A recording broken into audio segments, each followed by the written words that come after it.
Здравствуйте, добро пожаловать. Брухим абаим, шалом, Эдуард Якубов, президент ТЧ. Очень приятно. Я безмерно рад вашему визиту. Я тоже рад. Тем более, что мы еще с вами коллеги. Да? Вы тоже Я математик, преподник. Please, you are welcome. Holoní Institute of Technology. It's a great pleasure and honor to host you here this day. Our activity in HIT.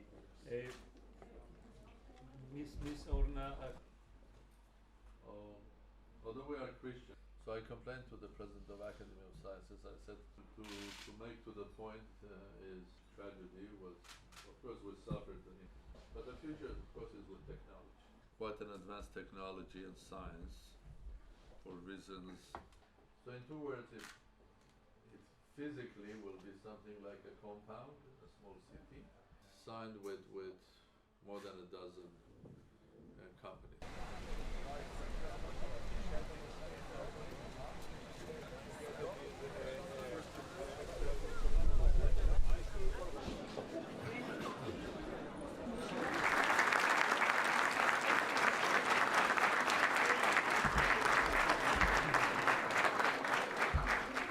Your Excellency, Dr. Armեն Սարգսյանը, President of Armenia, it's a great honor for me, both personally and professionally, to welcome you to HIT, Holoní Institute of Technology.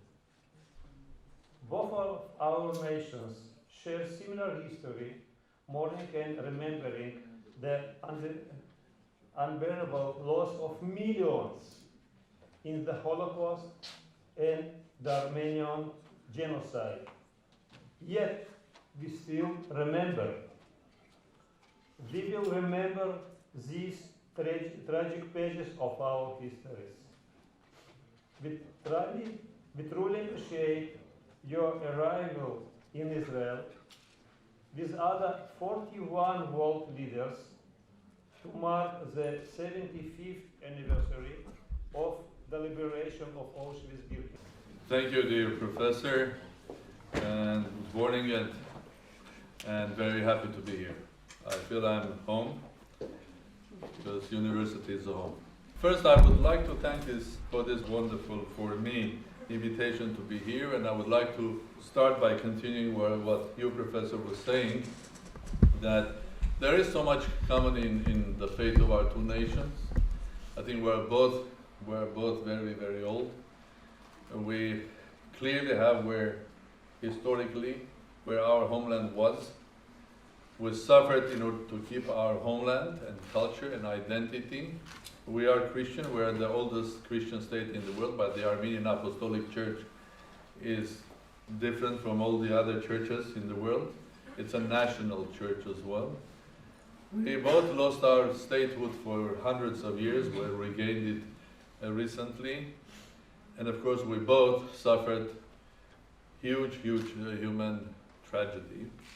In 1915, the Armenian genocide that has destroyed 1.5 million of Armenians and has destroyed Armenian communities in Ottoman Empire, created a huge diaspora for us, and of course the Holocaust. And that was and is the main reason why I'm here today, to show my and my nation's respect to the memory of those that perished, to the nation that has the strength of, like the phoenix, come back from ashes, and showing that to everybody that you and we are nations that are proving that life is much more stronger than death. And there's no way anybody in this world can dream thinking about us, about death. They better think about life.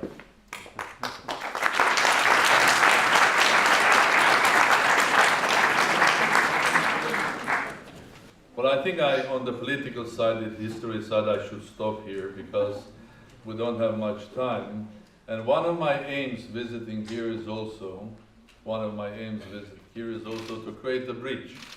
Somehow, somehow the bridge between Armenian and Jewish scientists that was very, very strong back in Soviet Union. I was born in Soviet Armenia, got my education, further degrees in Armenia and Soviet Union and Russia, then traveled, one of the rare guys that was allowed to travel abroad. I was working at Cambridge for 2 years, 84, 85, then in America and so on. But one thing that, and I come from a school, which was the Soviet School of Theoretical Physics. And I'll share with you, you haven't been there. I'm coming from the past. The Soviet School of Theoretical Physics, I would say, was the champion of the world. It was.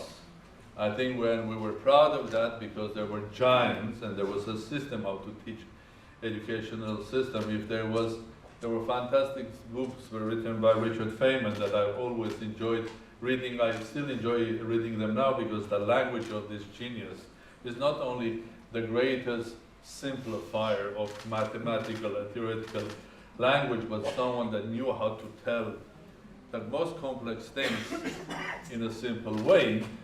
And I learned from him that if you really understand the complex story, if you really understand, then you can tell it to a 7-year-old boy or a girl or a boy that has logic. You can explain to them theory of relativity in this or that form if you really understand it yourself and you know how to tell that. And as you know, Feynman created the famous Feynman diagrams. I'm one of those students that were doing calculations of elementary particle processes, basically using the old system, having pages and pages and pages of calculating integrals. Then the genius comes and says, no, you just draw some diagrams. They're called Feynman diagrams. So back in Soviet Union, there were so many Armenian scientists working in Moscow, Leningrad, and in Armenia as well, and also Jewish ones. And when I was a student, we had a lot of Jewish students because back in the 1970s, the anti-Semitism in Soviet Union was quite strong, and students of Jewish origin were not allowed to go to the best universities in specific faculties, so they used to come to Armenia. And after our independence, so somehow we lost, because a lot of those who were in Armenia of Jewish origin, they came to Israel as well. So I think I'm here also to try to bridge it, to open a new page, to start it. But before to start it and page it, let's think how we are going to do, what sort of research we are going to do in the future. But in order to think about the future technology and our place there, probably it's the best to think about how the world will look like. Let's say in 5, 10, 20 years' time. I will try to come up with 1 or 2 ideas. It's not complete, it's just haphazard, and it doesn't show you the full picture, but just probably will give feelings that you already have. Well, if you look until 1950s, the population of this planet was around 2.5 billion. And it was growing a couple of percentage per year. Not much. But from 1950s up to now, it's going up.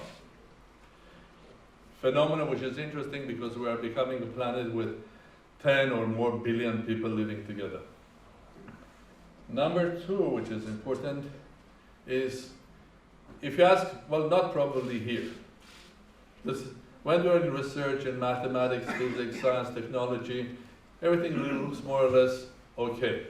But when you ask politicians or you ask economists, I'm coming from Davos here, and there are a lot of people are lost. So what's happening? There's so much uncertainty.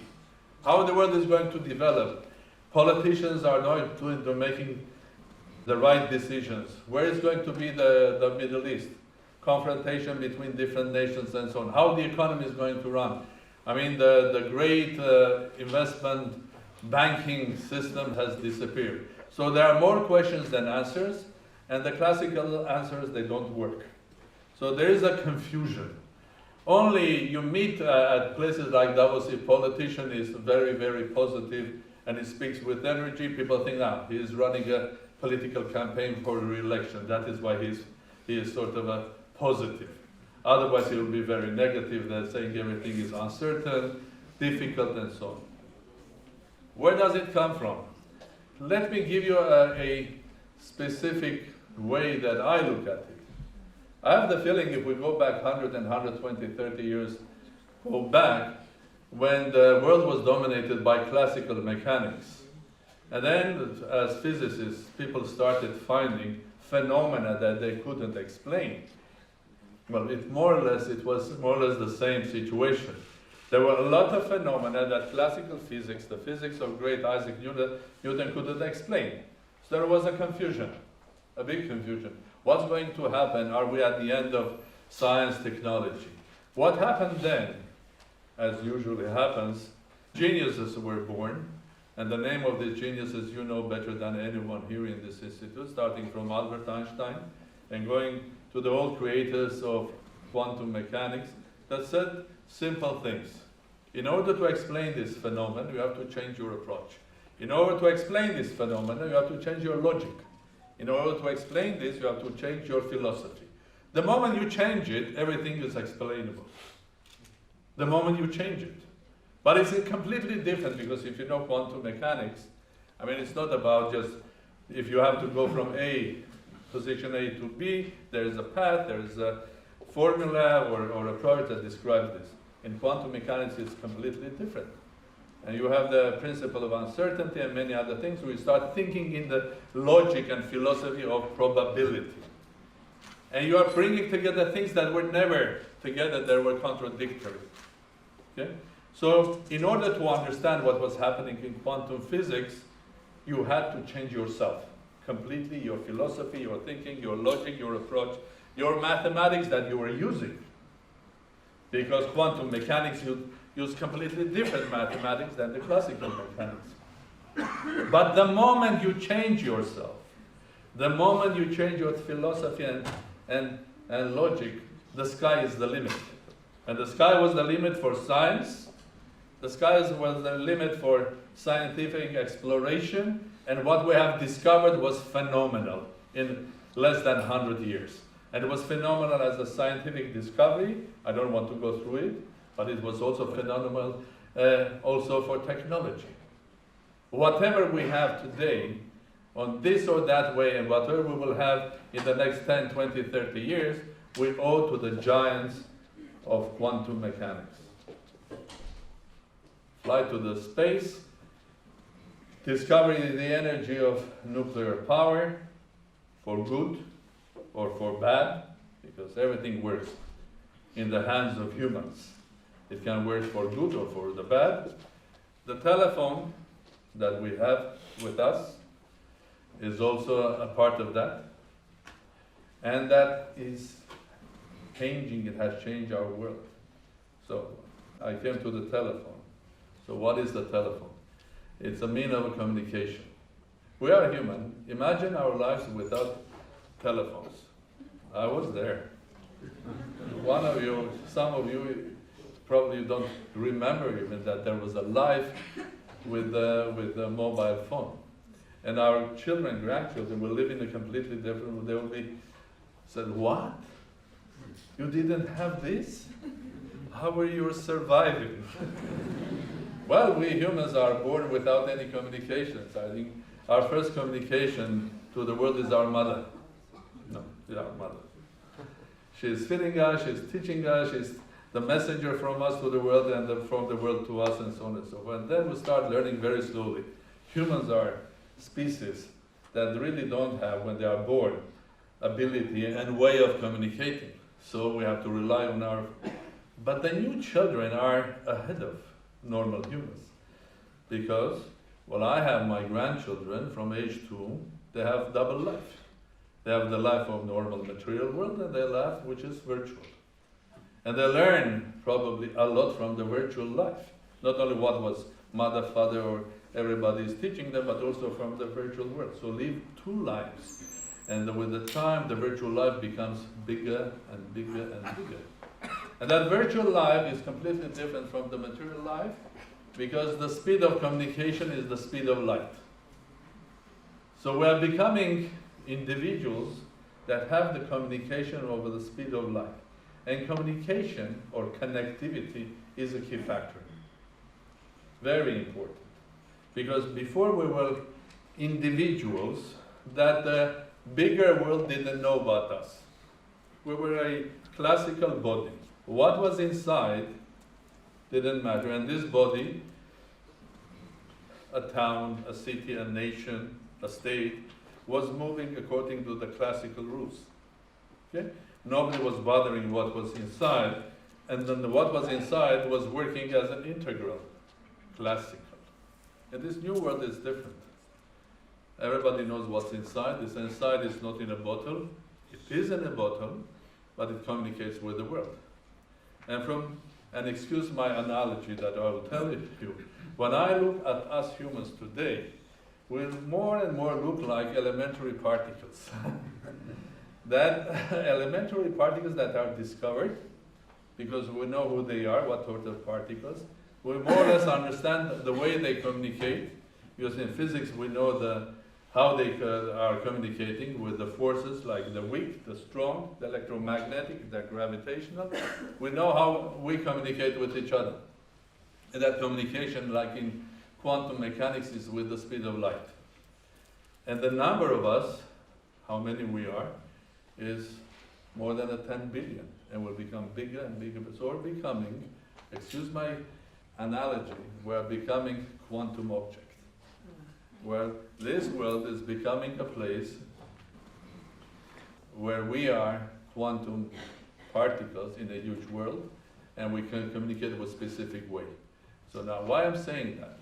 Because if we want to understand how the new world is going to work, if we want to understand what's going to be the future of industry, economy, business, politics, we better start thinking in a different way. We better change our philosophy. We better change our logic, the way we look at the things in this new world. We better think how politics will be run in the future. We better think how business will be run in the future. And of course, you, especially those who are behind there or upper or in the future than me here, know better that it's going to be different. You go back 20 years ago, what, 50 years ago, tell anyone that two guys without a proper university degree will get into somewhere, into their garage or their grandfather's or father's home and create something and become multi-billionaire. People will laugh on you. Not Richard Feynman, because I met him, he was genius, he was looking to the future. But ordinary people will laugh on you. But this is the new world that everybody lives now, and every young man, be that here, in New York, in Moscow, Yerevan, or even in Ulaanbaatar, thinks about being a startup creator. Now, every young boy and girl that's starting from age 13 writes music without knowing notes. The computer helps you. You have the taste, you have the talent. Wants to start a startup because they believe in the power of an idea. They really believe that this new environment, in this new environment, they can succeed. So this world is different. It's different in many ways. And I can give you, for example, another hour or two, which we don't have it, about how it will be different. I will just give you some hints of it. Politics, how it's run. How the classical politics was run. Classical politics was run in a form when there were ideas, ideologies, and they would be divided into left, into right, into liberal and non-liberal, and then people were organized in political parties, what they believe more into the left ideology or the right ideology, and the political parties were getting together in an organized form, going into elections. After elections, they were having a government, and the government was being sort of reporting to the public 60, 70 years ago, once in a while, between one election and the other election. Sometimes a great president was finding a new technology which was called radio and addressing his people through radio, having communications.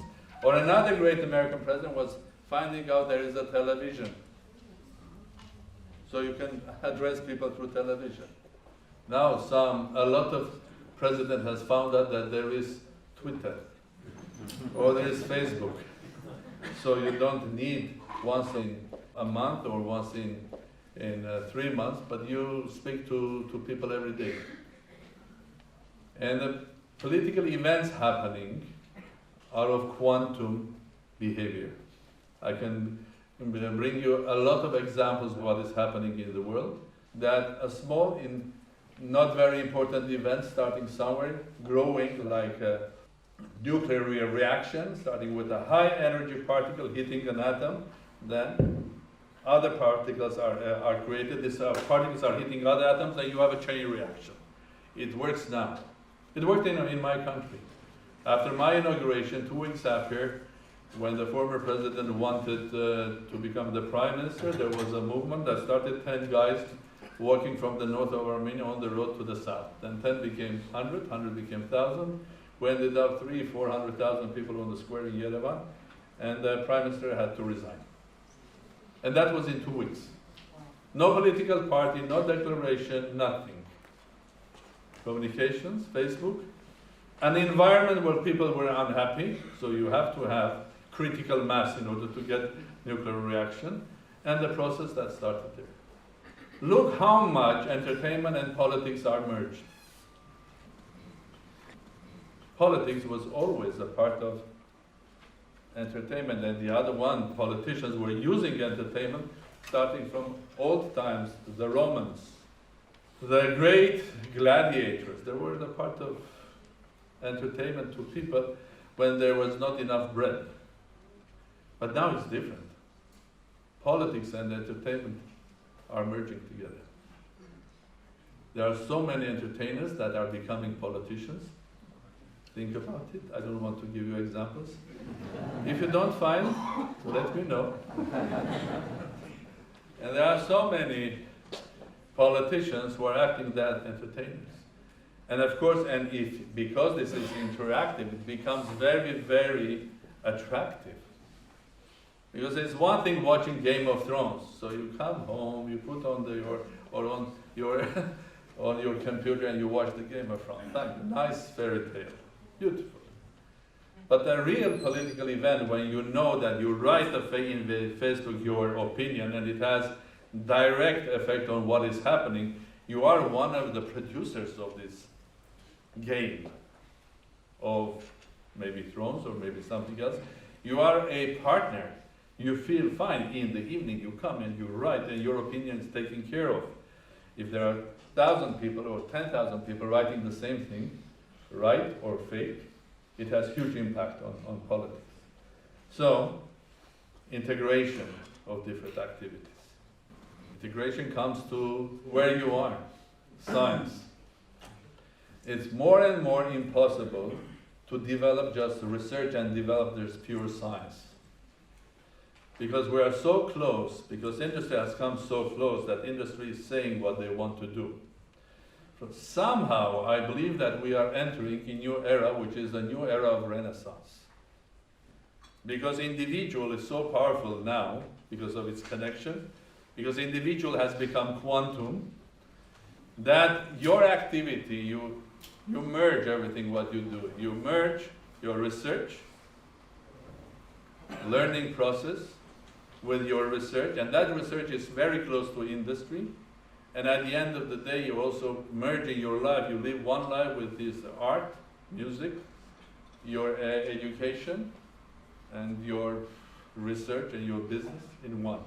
So individually, you will start living like people, great people in the Renaissance that were Leonardo. He was not only a painter, he was not only a sculptor, he was a great scientist, he was a great engineer. So the time of Renaissance is coming, and it's coming for you. So I hope all of you will enjoy your lives. I wish I could come back in 50 years' time to see what's happening. Well, maybe the next generation that will live not in average 60 or 80 years, but more 120, I think people will realize what's happening. And of course, it changes dramatically many things, including how you teach. What is the system of education? I mean, you go to school. these young girls and boys, from age of 2, living in virtual life. And they have got their first lesson with the iPad, and they don't need to learn the alphabet in order to communicate, because they are doing much more basic, which is the icons of hieroglyphs. So there were 5,000 years ago, alphabet was created, and we lived 5,000 years with the dominance of words, with the letters. Now we're going back before that, when icons, be that in ancient Egypt or here or somewhere, were more important than the letters. Icons. They find their icons very easily. They don't know anywhere. They are 2 years old, 3 years old. They find their way in that virtual world quicker than their grandparents. So how do you teach them? How to take them to school for 10 or 12 years? And every day, 6 or 8 hours, forcing them to sit every class 45 minutes, when they have so much information. The amount of information that they get going at home or just playing on their iPad is phenomenal. So we humans have to start thinking again how we teach our children. A lot of these children are so energetic that in the West, and especially in America and in Europe, they are saying, oh, no, this is not normal. I think we have to give them pills because the boy or the girl cannot stand. And they are even created special names for these talented boys and girls, but probably you know. And they give them pills in order to relax them. No. These are children from the future. They think while they run. In order to think, they also need to run as well. So giving children to calm them down to sit 45 minutes, I remember myself how difficult it was for me to sit 45 minutes if you are even 1 year ahead in knowledge. Somehow when I was small, my father taught me to play chess when I was 3, 4, and I was reading there, and I loved mathematics, so it was boring. I was considered as someone that doesn't behave. He's the best student, but that doesn't behave well. So how can you sit when you know whatever the teacher is telling? After that 5th, 6th form, they were saying, get out from the class. Okay, you'll get your mark, but to get out, go to the lab or somewhere.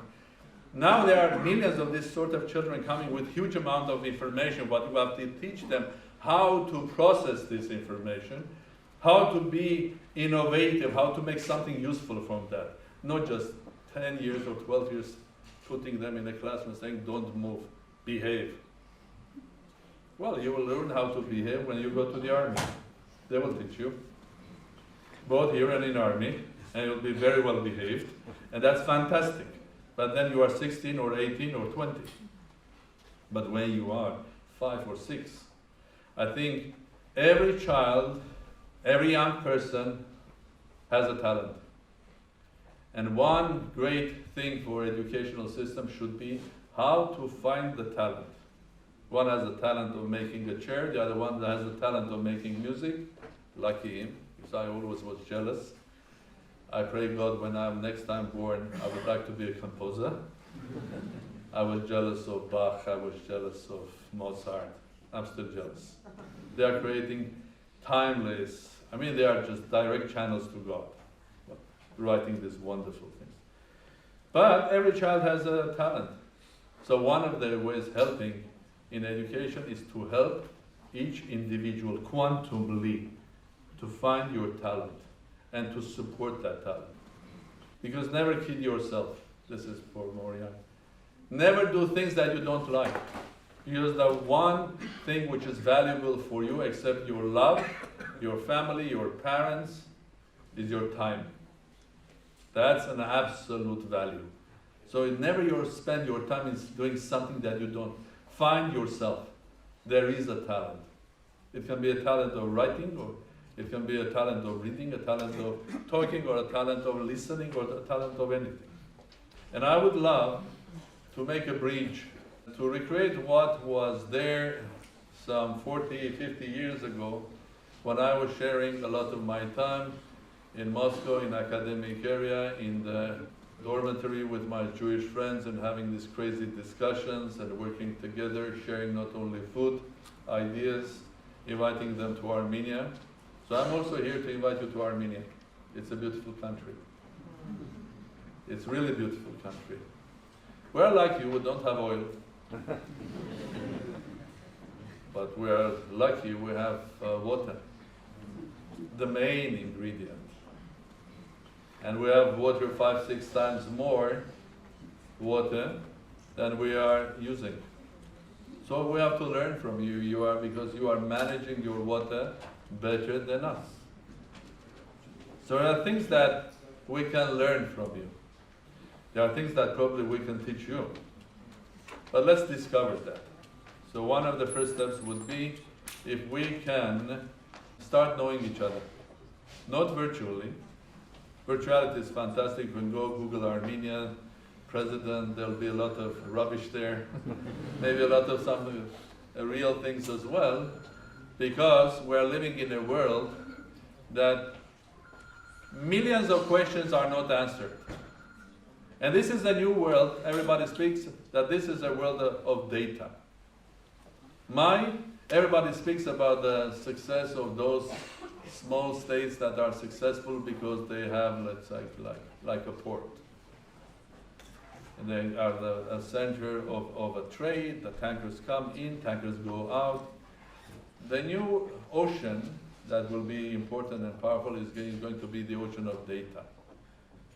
And I want to make landlocked Armenia an international port in the ocean of data and information and science and technology. This is my dream. And in order to do that port, I'm here, a country that has a lot of sailors, a lot of captains, and ordinary marine specialists of the ocean of data, information, and science, and say, let's work together and try to do something that can be useful for you, for us, and for the world. Because there are so many questions. I really mean, when I was in a car, we were speaking, coming here, about the future, not only the data, but an idea. What is the value of an idea? Does it have commercial value? Can you protect it?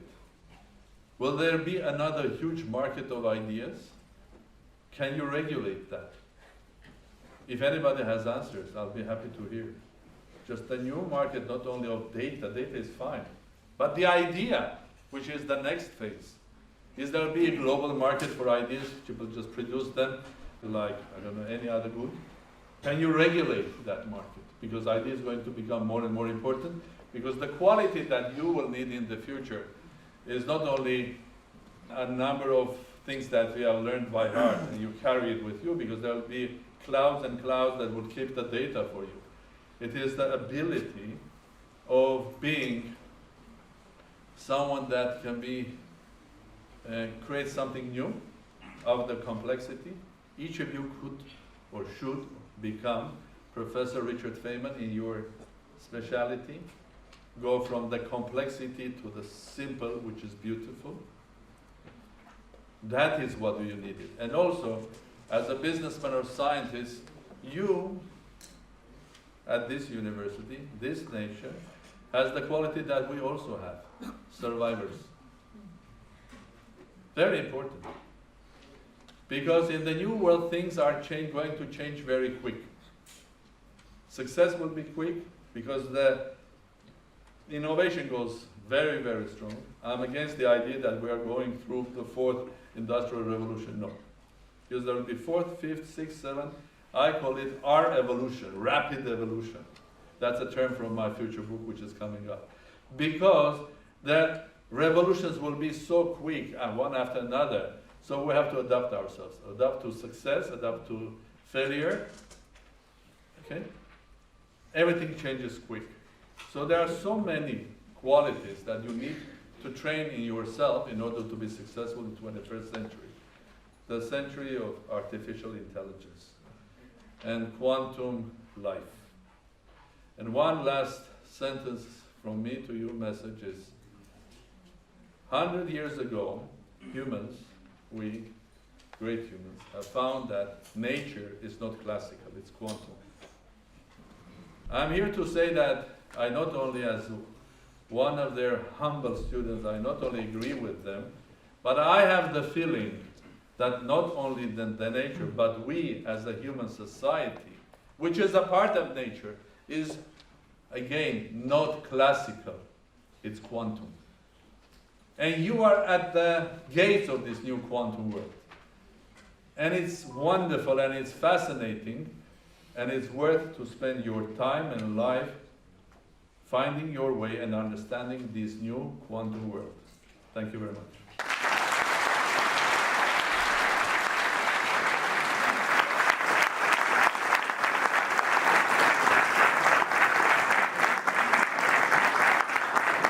What defines the politics? So this is probably something that I've never heard before.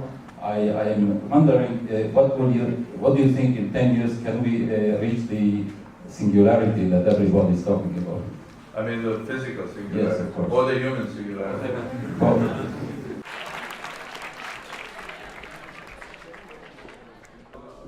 Professor Hanan Kaminsky, welcome to our gallery. Thank you. Professor Deravi, the Dean of the Faculty of Design, the head of the master program, and very interesting and very energetic Orna. I'm the manager of the gallery. Is the management of gallery and the whole aspects of design and the institute. Excellent. Okay. This is a model of nanotube. Okay. We have a very nice lab producing nanotubes. Okay. And this year, Professor Al-Azhar published it and he collected, for example, helium and another aspects of this. This is As a matter of fact, which combines design, technology, and instructions. Nice to meet you. Yeah. This is one of the unique faculties when we train our students. Hello, Your Excellency. It's so nice to meet you here. I'm Dr. Dan Cohen-Weiss, and I'm affiliated with the Faculty of Instructional Technologies. Some would say that we are the best faculty. yes, not just in the HIT but in the Israel. And today I have the honor to present our cutting-edge research focused on exploitation of a humanoid robot for the sake of scaffolding an instructional process. So. What? He wants. Ah, yes.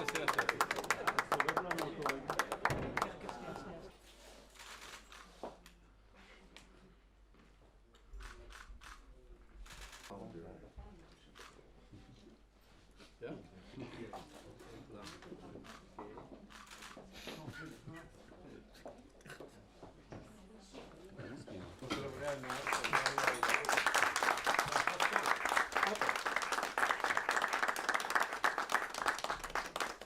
Together we will succeed.